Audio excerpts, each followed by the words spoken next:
নেহা ও মৈনাকের তৈরির ফাঁদে শেষমেশ পা দিল গোরা। কি হতে চলেছে এবার? সত্যি কি প্রকাশ পাবে? সম্পূর্ণ জানতে ভিডিওতে একটি লাইক দিয়ে চ্যানেলটি সাবস্ক্রাইব করে পুরো ভিডিওটি দেখতে থাকুন। গল্পের শুরুতেই দেখা যায় নেহা আর গোরাকে একসাথে দেখে ফেলে এলা।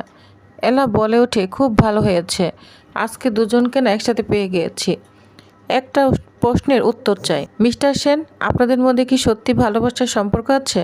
নেহা তো দাবি করে সে আপনাকে ভালোবাসে, আপনার জন্য সে দেশে এসেছে, কিন্তু আপনি তো আমাকে বলেছিলেন আপনি প্রেম বা বিয়েতে বিশ্বাস করেন না। তাহলে সত্যিটা কি? যদি নেহাকে ভালোবাসেন তাহলে আমি এখন আপনার জীবন থেকে সরে যেতে রাজি আছি। নেহা তখন গোরাকে তাড়াতাড়ি গিয়ে বলে, গোরা চুপ করে কেন আছো? তুমি বলে দাও আমরা একে অপরকে ভালোবাসি। কিন্তু সবাইকে অবাক করে দিয়ে গোরা বলতে থাকে, আমি কখনোই তোমাকে ভালোবাসি বলিনি, তুমি আমার শুধু বন্ধু, বেস্ট ফ্রেন্ড, তার বেশি কিছু না। যা শুনে ভেঙে পড়ে নেহা। সে বলে, না না, এটা হতে পারে না, তুমি তো ডোলের দিন আই লাভ ইউ বলেছিলে। ঠিক তখনই এলাই সে সব পরিষ্কার করে দেয়। নেহাকে বলতে থাকে, নেশার ঘরে বলার কথার কোনো মূল্য নেই নেহা। আর একটা কথা মনে রাখো, মিস্টার সেন এখন বিবাহিত, তার একটা পরিবার আছে, তার স্ত্রী রয়েছে, তুমি তার জীবনে এভাবে ঢুকতে পারো না।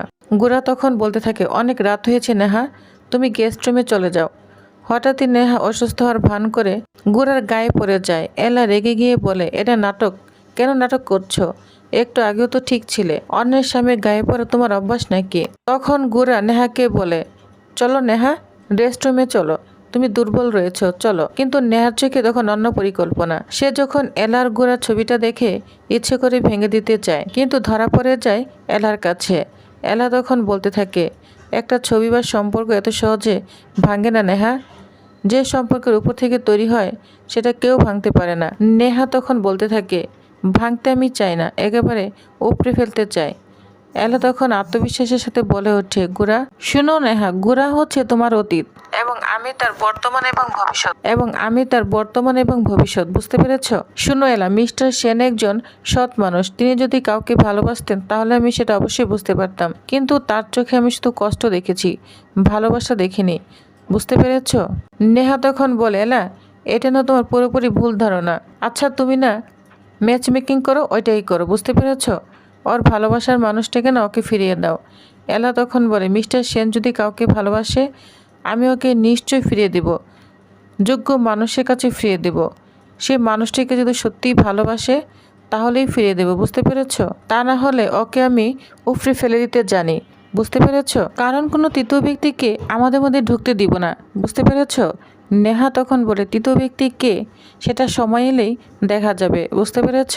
তোমার সময় মাত্র 4 মাস। এলা তখন বলে, এই 4 মাসে আমি মিস্টার সেনকে ভালোবাসা কাকে বলে বোঝাবো।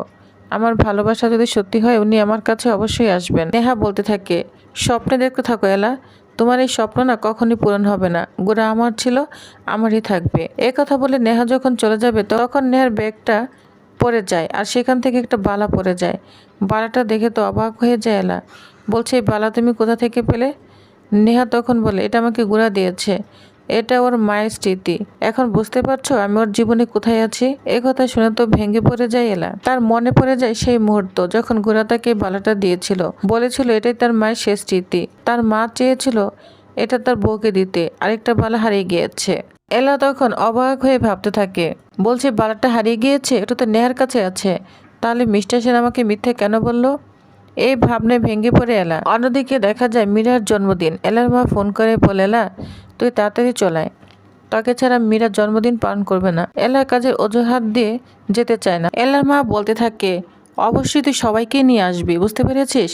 বাড়ির সবাই যদি নাই আসতে চায়, ব্যস্ত থাকে, তাহলে কিন্তু গোরা বাবাকে নিয়ে আসবি, বুঝতে পেরেছিস? নেহা তখন মনে মনে বলতে থাকে, মিস্টার সেন তো এখন অন্য কাউকে নিয়ে ব্যস্ত, কিভাবে আসবে? আমার বোনের জন্মদিনে সে কি আসবে? এটা বলে মন খারাপ করতে থাকে নেহা। অন্যদিকে ফোনের কথাগুলো সব শুনে ফেলে রিমো, ক্রিস, ঐশী। তারা তো নেহাকে একদম জড়িয়ে ধরে বলছে, দিদি তুই কেন না করছিস, আমরা সবাই যাব, বুঝতে পেরেছিস? এদিকে রিমু তো অনেক খুশি হয়ে যায়, কারণ মীরার জন্মদিন, মীরার কাছে যেতে পারবে, দেখা করতে পারবে। এটা নিয়ে ক্রিস, ঐশী সবাই মজা করতে থাকে। অন্যদিকে সবাই মিলে এলাকে বাধ্য করে যাওয়ার জন্য, কিন্তু এলা কিছুতেই রাজি হচ্ছে না। তখন এখানে সংযুক্তা চলে আসে। সংযুক্তা বলে, এলা কেন এমন করছো? আমরা তো বের হবো ভাবছি, কারণ ওদিকে আমাদের একটু কাজ রয়েছে, তাই ভাবছি আমরাও যাব, চলো না একসঙ্গে যাব। না করো না। তখনই গুড়ার মা চলে আসে, বলছে এলা কেন না করছিস? বিয়ের পর থেকে তুই বাড়িতে এসে একের পর কাজ করেই যাচ্ছিস, যা একটু আনন্দ করাই ভালো লাগবে। কিন্তু এলা বলতে থাকে, না না আমি কিছুতেই যাব না, আমার অনেক কাজ রয়েছে, মিটিং রয়েছে। না না মা, আজকে আমি কিছুতেই যেতে পারবো না। এদিকে রিমো, ক্রিস, ঐশী সবাই তো তাকে মানানোর চেষ্টা করে। তখনই সামনে পড়ে গুড়া। গুড়া বলে, এলা এরকম করছেন কেন? আপনি আলিয়াকে নিয়ে যান, আপনারও ভালো লাগবে, আলিয়ারও ভালো লাগবে। তখন এই মুহূর্তে আলিয়া চলে আসে। আলিয়া তো মনে মনে এখনও এলাকেই সন্দেহ করে চলেছে। বলছে, এলা বৌদি তুমি যদি মিথ্যে বলো না, আমার আর মৈনাকের মধ্যে কাটা হয়ে দাঁড়াও, তাহলে কিন্তু আমার থেকে খারাপ কেউ হবে না, তোমাকে আমার ফলো করতেই হবে। এই বলে আলিয়া বলে ওঠে, আমিও তোমাদের সঙ্গে যাব। এলা বৌদি আমি যাব। তখন এলা তো অনেক খুশি হয়ে যায়। তখন সংযুক্তাকে বলে, কাকিমণি তুমি বরং আলিয়াকে ঠিক করে দাও, গুছিয়ে দাও, আমরা সবাই যাব। তখন সবাই তো অনেক খুশি হয়ে যায়। এদিকে এলা মিস্টার সেনকে বলে, আচ্ছা আপনার কিন্তু যাওয়া হবে না, কারণ আপনার মিটিং রয়েছে। মিস্টার সেন তখন বলে, আমি অবশ্যই যাব, ওই মিটিংটা সেরে যাব সন্ধ্যার সময়, বুঝতে পেরেছেন? তখন সবাই অনেক খুশি হয়ে যায়। এদিকে নেহা সব শুনে তো অনেক রাগ হতে থাকে, বলছে আমাকে একটা কিছু করতেই হবে।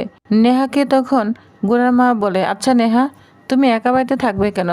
ওরা তো সবাই যাবে, ওদের সঙ্গে ঘুরে আসো, ভালো লাগবে। নেহা তখন বলে, না আমি চলে যাব, বাসা খুঁজতে যাব, আপনাদের বাড়িতে তো অনেকদিন ধরেই আছি, গেস্ট হয়ে আছি, এখন আমাকে একটা বাসা দেখতে হবে।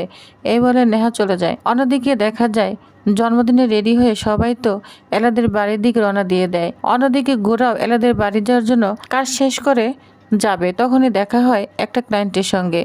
ক্লায়েন্টের সঙ্গে কথা বলতে থাকে। ক্লায়েন্ট তো গোরাকে নিয়ে তাদের বাড়িতে যাবে, কিছুতেই ছাড়বে না। তখন গোরা বলে, না না আজকে হবে না, এখানে আমার শালিকার জন্মদিন, ওইখানে যেতে হবে।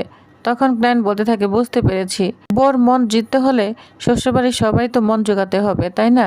ঠিক আছে আজকে না হয় যান, কিন্তু অন্য একদিন এলাকে নিয়ে অবশ্যই আমাদের বাসায় বেড়াতে আসবেন, বুঝতে পেরেছেন? তখন এলা বলে, অবশ্যই যাব। এটা বলে গোরা যখন চলে যাবে তখনই দেখা যায় গুনগুন মৈনাকের প্ল্যান অনুযায়ী কাজ করতে থাকে। গোরা যখন গাড়ির ভেতরে উঠবে তখনই গুনগুন বোতল ভরার জল ফেলে দেয় গোরার শরীরে। তখন গোরার শার্টটা ভিজে যায়। গুনগুন তখন বলতে থাকে, সরি আমি দেখতে পাইনি। গোরা বলে, ঠিক আছে আমি শার্টটা চেঞ্জ করেই যাব, আগে বাড়িতে যাব তারপর শার্টটা চেঞ্জ করব। এই বলে গোরা গাড়িতে উঠে যেতে থাকে বাড়ির দিকে। অন্যদিকে গুনগুন তো খুশি হয়ে যায়, ময়নাকে ফোন করে জানিয়ে দেয়, বলছে ব্রো প্ল্যান সাকসেস, গোরা বাড়ির দিকে যাচ্ছে। অন্যদিকে সবাই তো জন্মদিন অনুষ্ঠানে চলে গিয়েছে এলাদের বাড়িতে। জন্মদিনের অনুষ্ঠানে সবাই যখন ব্যস্ত, এই সুযোগটা কাজে লাগায় মৈনাক এবং নেহা। পার্সেল একটা লোক পাঠিয়ে দেয়, বলে যে পার্সেল এসেছে। তখন এলার মা এত বুঝতে না পেরে সেই পার্সেলে সম্পূর্ণ দলিলটাই সাইন করে দেয়। তখন সঙ্গে সঙ্গে লোকটি তাড়াতাড়ি নিয়ে যায় নেহা এবং মৈনাকের প্ল্যান সাকসেস। তারা এটাই চাচ্ছিল যে সম্পূর্ণ দলিল সাইন করে নিয়ে এলার পরিবারকে সর্বশান্ত করে দিবে, এলাদের বাড়ি বিক্রি করে দিবে। অন্যদিকে দেখা যায় গুড়াও চলে এসেছে বাড়িতে শার্ট চেঞ্জ করার জন্য। সেখানে দেখতে পায় শাড়ি পরে একটা মেয়ে দাঁড়িয়ে আছে।